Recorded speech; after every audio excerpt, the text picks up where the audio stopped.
ओम नमः शिवाय। हर हर महादेव। नमस्कार दोस्तों, आप समस्त श्रोतागण का आपके यूट्यूब चैनल जीवन अमृत पर हार्दिक अभिनंदन है। आज की वीडियो में हम सुनाएंगे आपको हरतालिका व्रत कथा, साथ में आरती, क्षमा याचना, तीनों करेंगे हम। तो आज की कथा का प्रारंभ करने से पहले आप सबसे एक ही अनुरोध है कि कथा को संपूर्ण सुने, क्योंकि आधी अधूरी कथा सुनने से और क्षमा याचना आरती पूरी जब सुनते हैं तब वो कथा संपूर्ण मानी जाती है। आधी अधूरी सुनने से दोष लगता है। और कथा को सुनने से पहले हमारे चैनल को सब्सक्राइब करें और कमेंट बॉक्स में दिल से ओम नमः शिवाय लिखकर सकारात्मक ऊर्जा को संचार करें। चलिए आज की वीडियो का प्रारंभ करते हैं। पार्वती जी और शिव जी दोनों की पूजा करके भगवान माता पार्वती को श्रृंगार का सामान अर्पित करने के बाद तत्पश्चात कथा का श्रवण करें। पूजन करने के बाद कथा सुने। सूत जी कहते हैं, मंदार की माला से जिन पार्वती जी का केशपाश अलंकृत है और मुंडों की माला से जिन की जटा अलंकृत है, जो पार्वती जी दिव्य वस्त्र धारण की हैं और जो शिव जी दिगंबर हैं अर्थात नंगे हैं, ऐसे श्री पार्वती जी तथा श्री शिव जी को प्रणाम करती हूँ। रमणीक कैलाश पर्वत से के शिखर पर बैठी हुई श्री पार्वती जी कहती हैं, हे महेश्वर, हमें कोई गुप्त व्रत या पूजन बताइए जो सब धर्मों से सरल हो, जिसमें परिश्रम भी कम करना पड़े लेकिन फल अधिक मिले। हे नाथ, यदि आप मुझ पर प्रसन्न हैं तो यह विधान बताइए। हे प्रभु, किस तप, व्रत या दान से, आदि, मध्य या अंत से रहित होकर जैसे महाप्रभु हमको प्राप्त हुए। शिव जी बोले, हे देवी, मैं तुम्हें कुछ बताता हूँ, सुनो। एक व्रत जो मेरा सर्वस्व और छिपाने योग्य है, लेकिन तुम्हारे प्रेम के वशीभूत होकर मैं तुम्हें बतलाता हूँ। शिव जी ने कहा, भारतवर्ष में जैसे नक्षत्रों में चंद्रमा, ग्रहों में सूर्य, ब्राह्मणों वर्णों में ब्राह्मण, देवताओं में विष्णु भगवान, नदियों में गंगा, पुराणों में महाभारत, वेदों में सामवेद और इंद्रियों में मन श्रेष्ठ है, सब पुराणों और वेदों का सर्वस्व जिस तरह कहा गया है, मैं तुम्हें एक प्राचीन व्रत बतलाता हूँ। एकाग्रचित्त होकर सुनो। जिस व्रत के प्रभाव से तुमने मेरा आधा आसन प्राप्त किया है, वह मैं तुमको बतलाऊंगा, क्योंकि तुम मेरी प्रेयसी हो।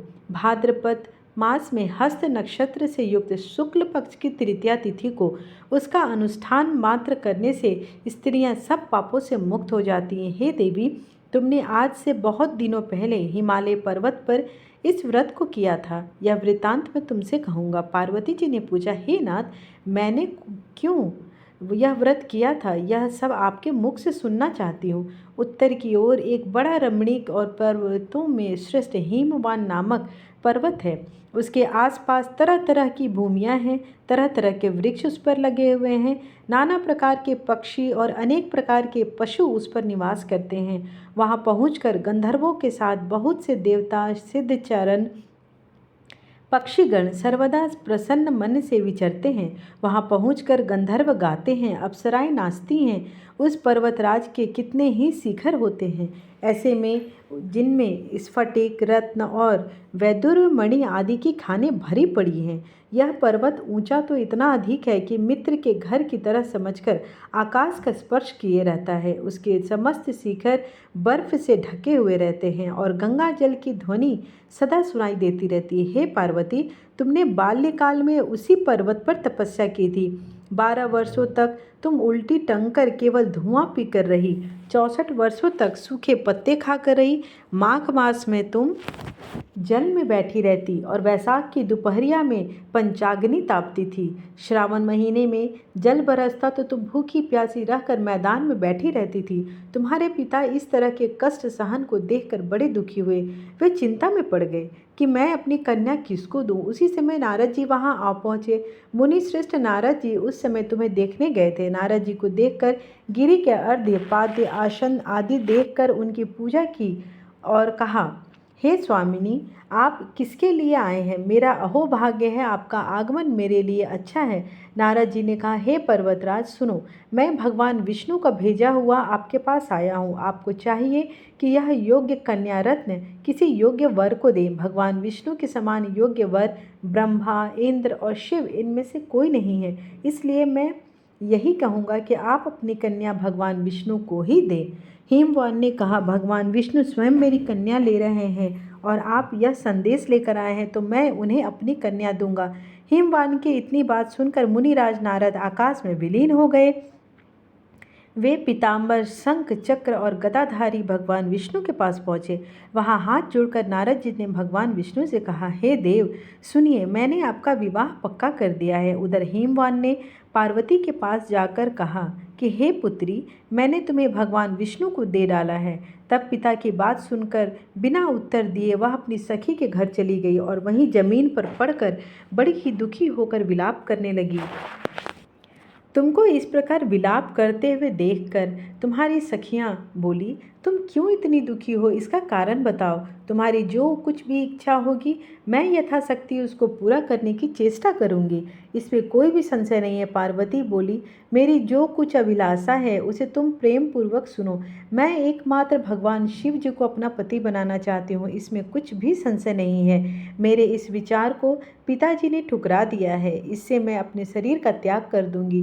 पार्वती की इस बात को सुनकर सखियों ने कहा कि शरीर का त्याग न करो, चलो किसी ऐसे वन को चलो जहाँ पिता को पता न लगे।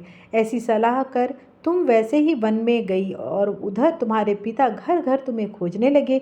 दूतों द्वारा भी खबर लेने लगे कि कौन देवता या किन्नर मेरी पुत्री को हर ले गया है। उन्होंने मन ही मन कहा कि मैं नारद जी के आगे प्रतिज्ञा कर चुका हूँ कि अपनी पुत्री भगवान विष्णु को दूंगा।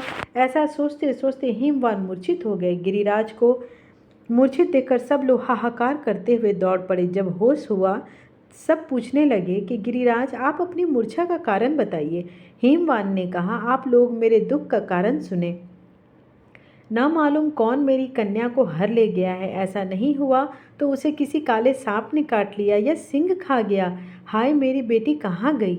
किसी दुष्ट ने मेरी पुत्री को मार डाला। ऐसा ही कहकर वह अपने आप को कांपते हुए वृक्ष के समान कांपने लगे। इसके बाद हिमवान तुम्हें वन वन खोजने लगे। वह वन भी सिंह, भालू, हिंसक जंतुओं से भरा पड़ा था। तुम भी अपनी सखियों के साथ उस भयानक वन में चलती चलती एक ऐसी जगह जा पहुंची जहां एक नदी बह रही थी। उसके रमणीय तट पर एक बड़ी सी कंदरा थी। तुमने उसी कंदरा में आश्रम बना लिया और मेरी एक बालू की प्रतिमा बनाकर और अपनी सखियों के साथ पूजन किया।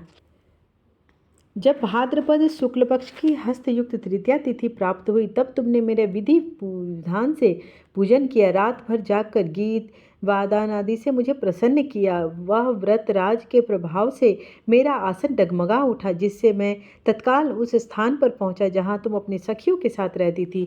वहां पहुंचकर मैंने तुमसे कहा कि मैं तुम पर प्रसन्न हूँ, बोलो तुम्हें क्या चाहिए।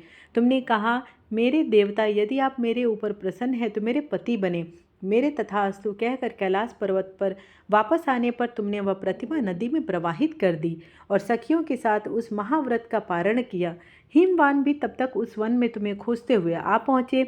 चारों दिशाओं में तुम्हारी खोज करते करते वे व्याकुल हो चुके थे, इसलिए तुम्हारे आश्रम के समीप पहुँचते ही गिर पड़े। थोड़ी देर बाद उन्होंने नदी के तट पर दो कन्याओं को सोते हुए देखा। देखते ही उन्होंने तुम्हें छाती से लगा लिया और बिलख कर रोने लगे। फिर कहा, पुत्री, तुम सिंह, व्याघ्र आदि जंतुओं से भरे इस वन में क्यों आ पहुंची हो? पार्वती जी ने उत्तर दिया, हे पिताजी, मैंने पहले ही अपने आप को शिव जी के हाथों सौंप दिया है। आपने मेरी बात टाल दी, इससे मैं यहाँ चली आई। हिमवान ने सांत्वना दी कि पुत्री, मैं तुम्हारी इच्छा के विरुद्ध कुछ न करूँगा। वे तुम्हें अपने साथ लेकर घर गए और मेरे साथ तुम्हारा विवाह संपन्न कराया। इसी से तुमने मेरा आधा आसन प्राप्त किया है। तब से लेकर आज तक किसी के सामने मुझे यह व्रत प्रकट करने का अवसर प्राप्त ही नहीं हुआ। हे देवी, मैं यह बताता हूँ कि इस व्रत का नाम हरतालिका व्रत है, क्योंकि तुमको सखियाँ हर के ले गई थी, इसी से हरतालिका नाम पड़ा। पार्वती जी ने कहा, हे प्रभु, आपने नाम तो बताया, अब इसकी विधि भी बताइए। इसका क्या पुण्य है, क्या फल है, यह व्रत कौन करे? श्री शिव जी पार्वती जी से कहते हैं, हे देवी, मैंने समस्त स्त्री जाति की भलाई के लिए यह उत्तम व्रत बतलाया है। जो स्त्री अपने सौभाग्य की रक्षा करना चाहती हो वह यत्नपूर्वक इस व्रत को करे। केले के खंभे आदि से सुशोभित एक सुंदर मंडप बनावे, उसमें रंग बिरंगे रेशमी कपड़ों से सजाए, चंदन आदि सुगंधित द्रव्यों से वह मंडप लिपवाए। फिर शंख, भेरी, मृदंग आदि बाजे बजाते हुए बहुत से लोग एकत्रित होकर तरह तरह के मंगलाचार करें। उस मंडप में पार्वती तथा शिव जी की प्रतिमा स्थापित करें। उस रोज दिन भर उपवास कर बहुत ही सुगंधित फूल, सुगंध और मनोहर धूप, नाना प्रकार के नैवेद्य आदि एकत्र करके मेरी पूजा करें और रात भर जागरण करें। ऊपर जो जो वस्तुएं गिनाई गई हैं उनके अतिरिक्त नारियल, सुपारी, जमविरी, नींबू, लौंग, अनार, नारंगी आदि जो जो फल प्राप्त हों सभी को इकट्ठा कर लें। उस ऋतु में जो फल होते हैं, फूल मिल सके, विशेष रूप से उसे जरूर रखें। इसके बाद धूप दीपादि के पूजन कर प्रार्थना करें, हे शिवे, शिव रूपिणी, हे मंगले, अब अर्थों को देने वाली हे देवी, हे शिवरूपे आपको नमस्कार है, हे शिवरूपे आपको सदा के लिए नमस्कार है, हे ब्रह्म रूपिणी आपको नमस्कार है, हे जगत धात्री आपको नमस्कार है, हे सिंह वाहिनी संसार के भय से भयभीत मुझ दिन की रक्षा करे। इस कामना की पूर्ति के लिए मैंने आपकी पूजा की है। हे पार्वती, मुझे राज्य और सौभाग्य दे, मुझ पर प्रसन्न हो जाएं। इन्हीं मंत्रों से माता पार्वती और भगवान शिव जी की पूजा करें। उसके बाद विधि पूर्वक कथा सुने, ब्राह्मण को वस्त्र, गौ, सुवर्ण आदि देवें। इस तरह एक चित होकर स्त्री पुरुष दोनों को एक साथ पूजन करें। फिर वस्त्र आदि जो कुछ भी हो उसका संकल्प करें। हे देवी, जो स्त्री इस प्रकार पूजन करती है वह सब पापों से छूट जाती है और उसे 7 जन्म तक सुख तथा सौभाग्य प्राप्त होता है। जो स्त्री तृतीया तिथि का व्रत न कर अन्न भक्षण करती है वह 7 जन्म तक बंध्या रहती है और उसको बार बार विधवा होना पड़ता है। वह सदा दरिद्र, पुत्र शोक से शोकाकुल, स्वभाव की झगड़ालू, सदा दुख भोगने वाली और उपवास न करने वाली स्त्री अंत में घोर नरक में जाती है। मांसाहार करने से बाघिन, दही खाने से बिल्ली, मिठाई खाने से चींटी और कुछ खाने से मक्खी होती है। तीज को अन्न खाने से सुकरी, फल खाने से बंदरिया, पानी पीने से जोंक, दूध पीने से सांपिन, उस रोज सोने से अजगरी और पति को धोखा देने से मुर्गी बनती है। इसलिए सभी स्त्रियां व्रत अवश्य करें।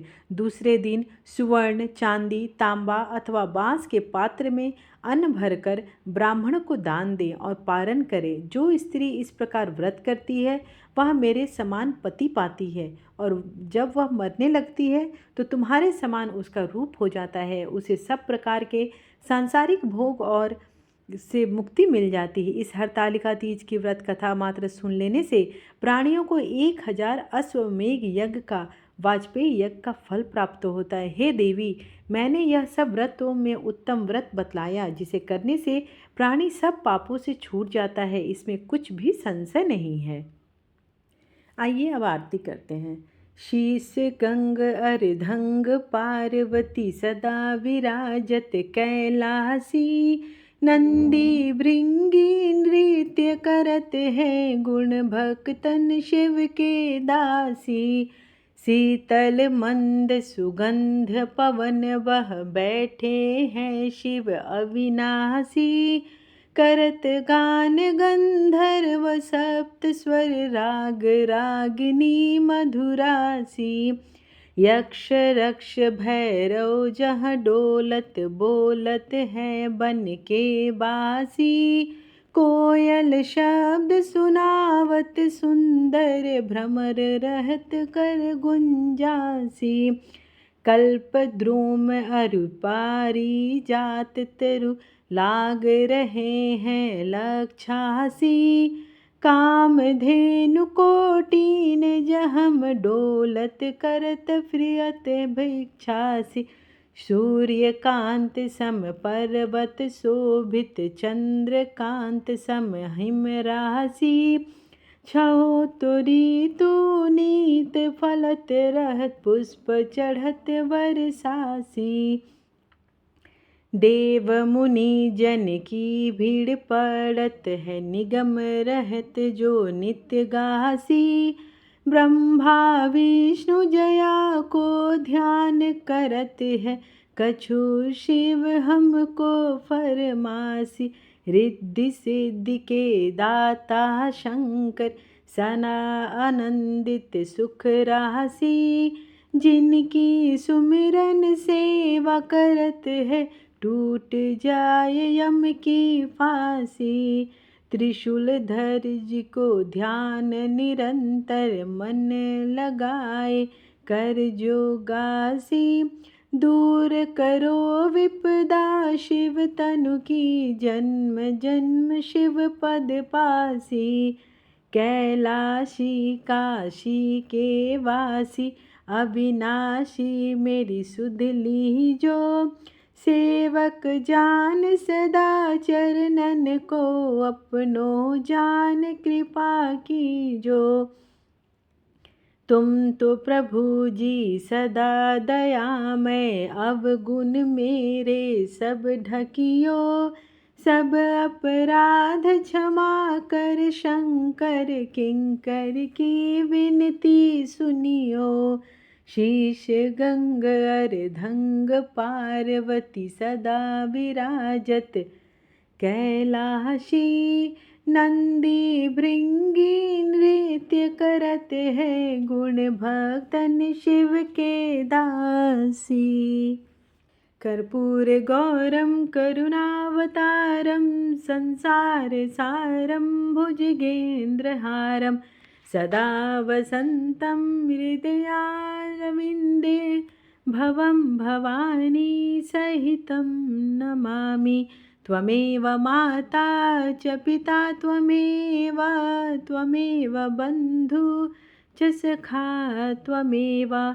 त्वमेव विद्या द्रविणं त्वमेव, त्वमेव सर्वं मम देव देव। आइए भगवान शिव और माता पार्वती से क्षमा प्रार्थना करते हैं। हे ईश्वर, मैं आपका आवाहन अर्थात आपको बुलाना नहीं जानती हूँ, ना विसर्जन अर्थात आपको विदा करना जानती हूँ। मुझे आपकी पूजा भी करनी नहीं आती है, कृपा करके मुझे क्षमा करें। ना मुझे मंत्र का ज्ञान है, न ही क्रिया का। मैं तो आपकी भक्ति करना भी नहीं जानती। यथासंभव पूजा कर रही हूँ, कृपा करके मेरी भूल को क्षमा कर दें और पूजा को पूर्णता प्रदान करें। मैं भक्त हूँ, मुझसे गलती हो सकती है। हे ईश्वर, मुझे क्षमा कर दे, मेरे अहंकार को दूर करें। मैं आपकी शरण में हूँ, मुझे लाभ दें।